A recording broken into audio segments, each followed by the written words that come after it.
ఆళ్లగడ్డలో జరిగిన రా కదలిరా ఎన్నికల శంఖారావం సభలో బనగానపల్లె నియోజకవర్గంపై స్పందించిన టీడీపీ జాతీయ అధ్యక్షులు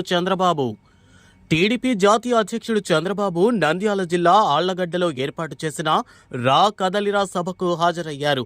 ఈ సభకు జనం పోటెత్తారు. ఈ జన సునామీని చూసి తాడేపల్లి వణుకుతోందని చంద్రబాబు విమర్శించారు. రాతియుగం వైపు వెళతారా, స్వర్ణయుగం కోసం నాతో వస్తారా అంటూ ప్రశ్నించారు. ఈ సందర్భంగా బనగానపల్లె నియోజకవర్గంపై చంద్రబాబు స్పందించారు.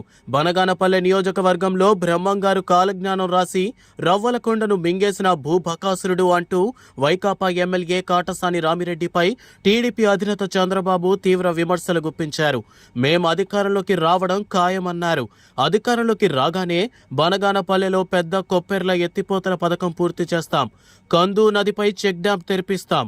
బనగానపల్లె ప్రాంతంలో నాపరాయి పరిశ్రమకు రాయల్టీని 8 రూపాయల నుంచి 5 రూపాయలకు తగ్గించడమే కాకుండా 30% ఉన్న డిఎంఎఫ్ను పాత పద్ధతిలో 10%కు తగ్గించే బాధ్యత తెలుగుదేశం తీసుకుంటుంది. అలాగే బనగానపల్లెకు కోవెలకుంట్లకు బైపాస్ వేసే బాధ్యత తెలుగుదేశం తీసుకుంటుంది.